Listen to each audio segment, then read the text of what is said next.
ሰላም ከመይ ቀኒኹም ተኸታተልቲ ቻናል ሲቲኤም ሎሚ ኣብ መጽሓፍ ቅዱስ ዘየለ ብዝብል ፍሉይ ሕቶን መልስን ሒዝናልኩም ቀሪብና ኣለና። ቅድሚ ምጅማርኩም ግና ሰብስክራይብ ዘይገበርኩም ነዛ ቪድዮ ሰብስክራይብ ብምግባር ስድራ ቤትና ሁኑ። ላይክ እውን ግበሩ። ነዛ ቪድዮ እንተፈቲኹማ ድማ ንኻልኦት ሼር ግበሩዋ። ካብ 25 ክንደይ ክትምልሱ ትኽእሉ? መልስኹም ኣብ ኮመንት ጽሓፉልና። ድልዋት እንተኾንኩም ንጀምር። ካብዞም ስዕቡ ሓደ ካብቶም 10 መዓት ግብጽ ዘይኮና የና እዩ? ማይ ናብ ደም፣ ውሕጅ፣ ጸልማት።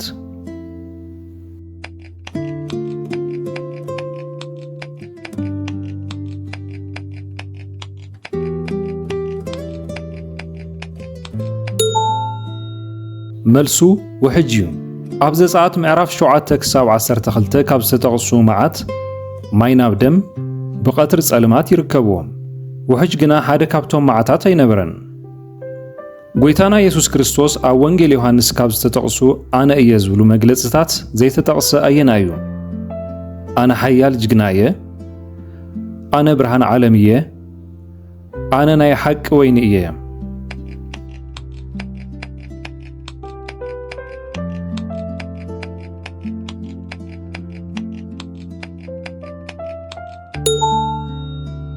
መልሱ ኣነ ሓያል እየ እዩ። ብርሃን ዓለም ናይ ሓቂ ወይኒ ምዃኑ ገሊጹ እዩ። ሓያል ጅግና ዝብል ቀጥታዊ ቃል ግና ኣብዞም መግለጺታት የለን። ኣብ መጽሓፍ ቅዱስ ንእስራኤላውያን ከም ሃይማኖታዊ ግዴታ ክሕልው ዘይተኣዘዘ በዓል ኣየና እዩ? በዓል ልደት፣ በዓል ዳስ፣ በዓል ፋሲካ።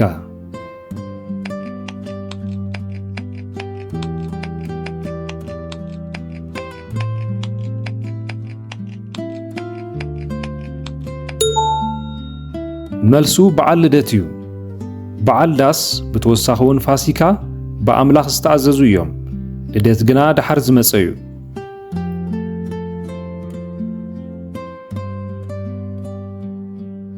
ካብዞም ስዕቡ ንጉስ ዘይነበረ መን እዩ?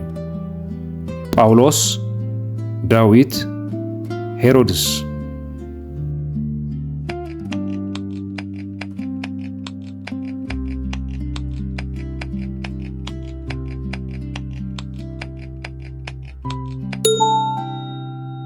መልሱ ጳውሎስ እዩ። ጳውሎስ ሐዋርያ እምበር ንጉስ ኣይነበረን። ኣብ ግብሪ ሐዋርያት 9:15 ጳውሎስ ኣብ ቅድሚ ነገሥታት ስም ኢየሱስ ንኽጸውር ዝተሓረየ ምዃኑ ተገሊጹ ኣሎ። ካብዘን ደቂ ኣንስትዮ ንግሥቲ ዘይነበረት መን እያ? ኣስቴር፣ ኤልዛቤል፣ ዲቦራ፣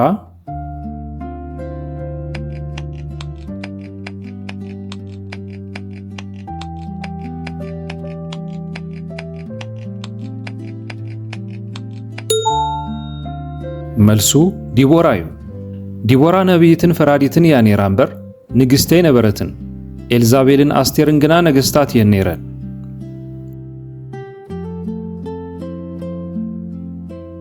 ኣብ መጽሓፍ ቅዱስ ነቢይት ተባሂላ ዘይተጸውዐት መን እያ?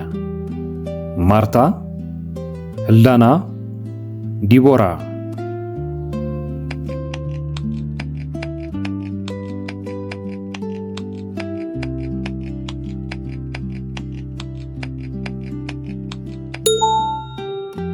መልሱ ማርታ እዩ። ሕልዳናን ዲቦራን ነቢያት እየን።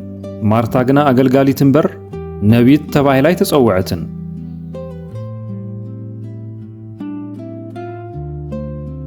ካብዞም ስዕቡ ናይ ስም ለውጢ ጌጋ ዘለዎ የና እዩ? ያዕቆብ ናብ ይሁዳ፣ ሶራ ናብ ሳራ፣ ስምዖን ናብ ጴጥሮስ።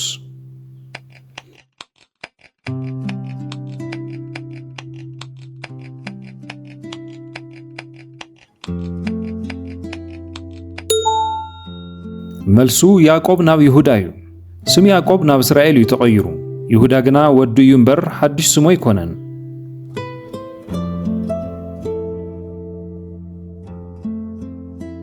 ካብዞም ስዕቡ ውሉድ ያዕቆብ ዘይኮነ መን እዩ? ቢንያም፣ ዲና፣ ዮናታን፣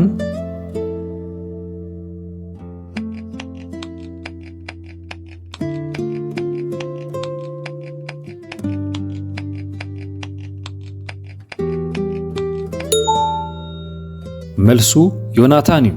ዲናን ቢንያምን ደቂ ያዕቆብ እዮም። ዮናታን ግና ወዲ ንጉሥ ሳኦል እዩ።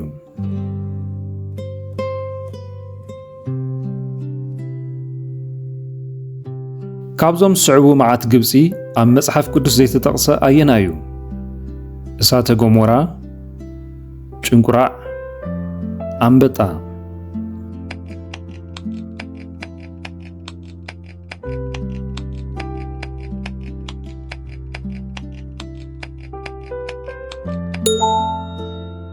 መልሱ እሳተ ገሞራ እዩ። መጽሓፍ ቅዱስ ብዛዕባ ጭንቁራዕን ኣንበጣን ይገልጽ እምበር ብዛዕባ መዓት እሳተ ገሞራ ይጠቅስን። ካብቶም 12 ነገዳት እስራኤል ዘይኮነ ወይ ከዓ ወዲ ያዕቆብ ዘይኮነ መን እዩ? ኤፍሬም፣ ሌዊ፣ ይሁዳ።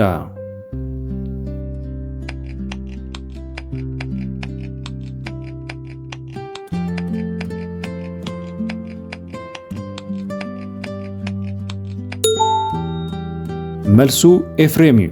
ሌዊን ይሁዳን ደቂ ያዕቆብ እዮም። ኤፍሬም ግና ወዲ ዮሴፍ ወይ ከዓ ወዲ ወዱን ያዕቆብ እዩ።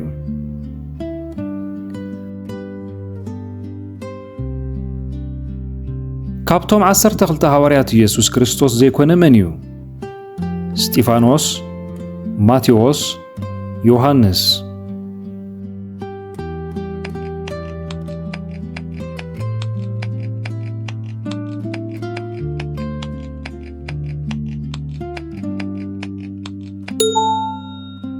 መልሱ እስጢፋኖስ እዩ።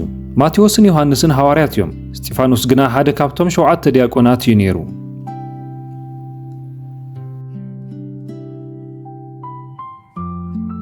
ኣብ ምስላታት ኢየሱስ ክርስቶስ ዘይተጠቕሰ ታሪኽ ኣየና እዩ? ታሪኽ ጨካን ወተሃደር፣ ዝጠፍአት በጊዕ፣ ሕያዋይ ሳምራዊ።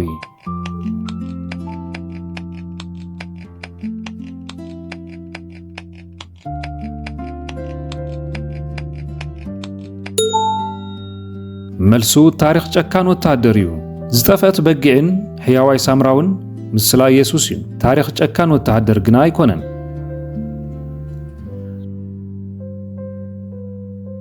ኣብ መጽሓፍ ቅዱስ ካብዞም ዝስዕቡ ወንጌል ተባሂሉ ዘይተጸውዐ ኣየና እዩ? ወንጌል ማርቆስ፣ ወንጌል ጳውሎስ፣ ወንጌል ሉቃስ።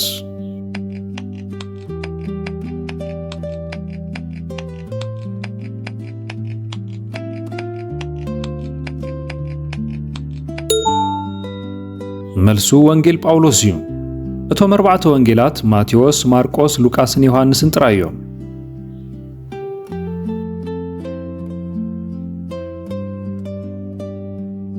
ጎይታና ኢየሱስ ክርስቶስ ኣብ ወንጌላት ካብ ዝመሃሮም ትምህርትታት ኣብ መጽሓፍ ቅዱስ ዘየለ ኣየና እዩ?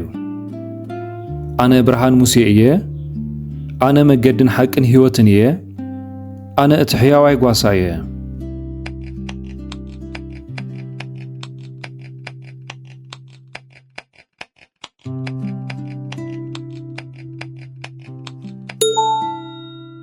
መልሱ ኣነ ብርሃን ሙሴ እየ እዩ።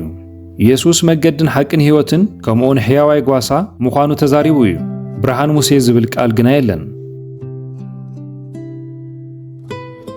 ጎይታና ኢየሱስ ክርስቶስ ኣብ ምድሪ ክመላለስ ከሎ ዘይገበሮ ነገር ኣየና እዩ? ዓሳ ምጽማድ፣ ምምሃር፣ ጸሎት።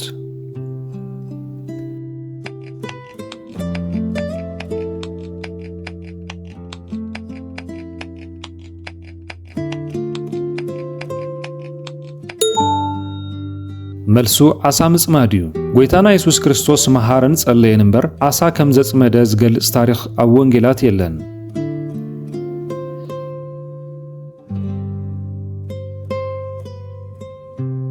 ጳውሎስ ዘይጸሓፎ መጽሓፍ ኣየና እዩ? ዕብራውያን፣ ሮሜ፣ ገላትያ።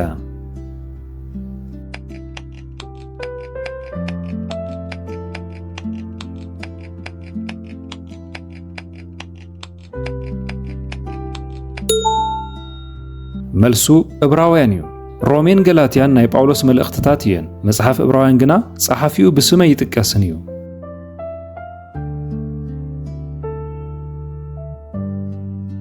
ኣብ መጽሓፍ ቅዱስ ኣብ ታሪኽ ኖህ ዘይተጠቕሰ ነገር ኣየና እዩ?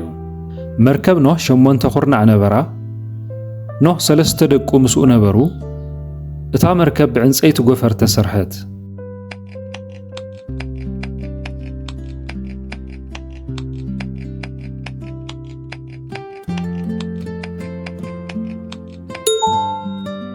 ملسو مركب نوح شمون تخرنا عنبراي دق نهون انصيت غفرن تتقيسوم يوم شمون تخرنا عزبل جنا يلن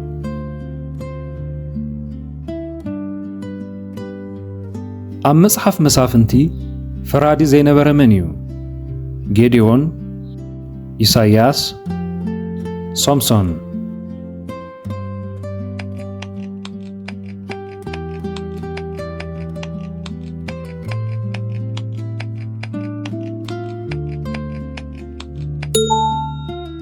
ملسو إساياسيو جيديونن سومسونن مسافنتي يوم إساياس جنا دحيرو زمص نبيو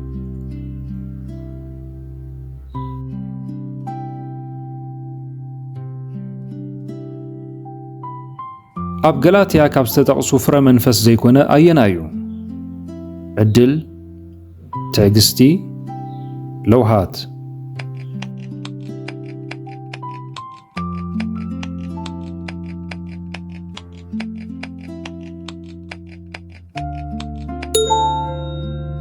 መልሱ ዕድል እዩ ፍረ መንፈስ ትዕግስቲ ለውሃት ወዘተ እዮም ዕድል ዝብል ቃል ግና የለን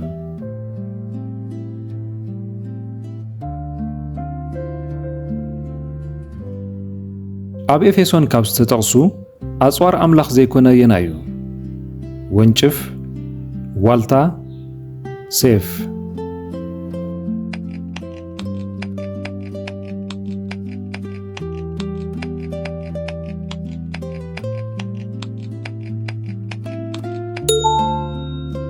መልሱ ወንጭፍ እዩ ዋልታ እምነትን ናይ መንፈስ ሴፍን ኣጽዋር እዮም ወንጭፍ ግና ኣብ ኤፌሶን ኣይተጠቕሰን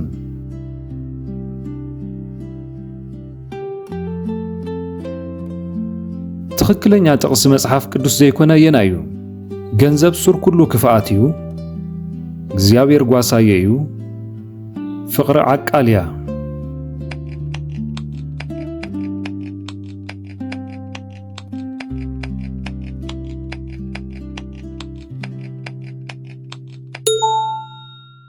መልሱ ገንዘብ ሱር ኩሉ ክፋኣት እዩ መጽሐፍ ቅዱስ ፍቅሪ ገንዘብ እዩ ሱር ኩሉ ክፋኣት ዝብል እምበር ገንዘብ ንባዕሉ ሱር ኩሉ ክፋኣት ኣይኮነን ኣብ መጽሐፍ ራእይ ካብ ዝተጠቕሳ 7 ኣብያተ ክርስቲያናት ዘይኮነተ የነይቲ እያ ተርሴስ ኤፌሶን ሰርዴስ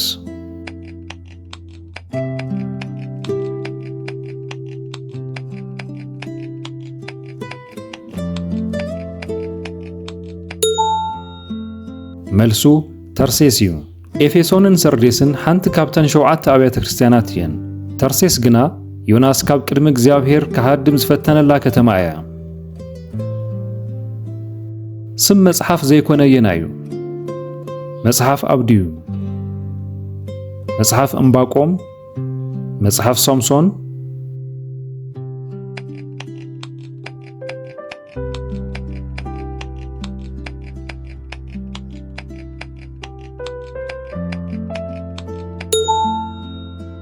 መልሱ ሶምሶም እዩ ዕንባቆምን ኣብድዩን ኣስማት መጽሐፍቲ እዮም ሶምሶም ግና ሓደ ካብቶም መሳፍንቲ እዩ ነይሩ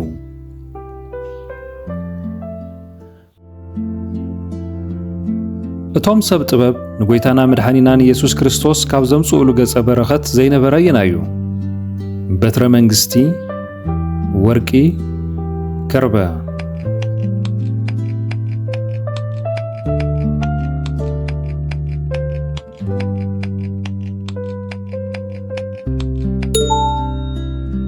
መልሱ በትረ መንግስቲ እዩ ወርቂ ዕጣንን ከርበን ጥራይ እዩ ዝጥቀስ በትረ መንግስቲ ዝብል ተወሳኺ ቃል የለን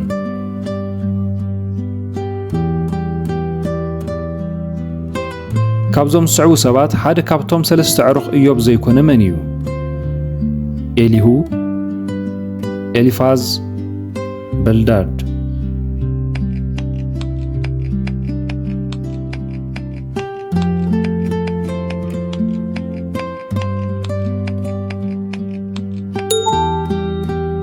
መልሲ ኤሊሁ እዩ። ኤልፋዝን በልዳድን ካብቶም ሰለስተ ዕሩኽ ኢዮብ እዮም። ኤሊሁ ግና ድሒሩ ዝተዛረበ መንእሰይ እዩ።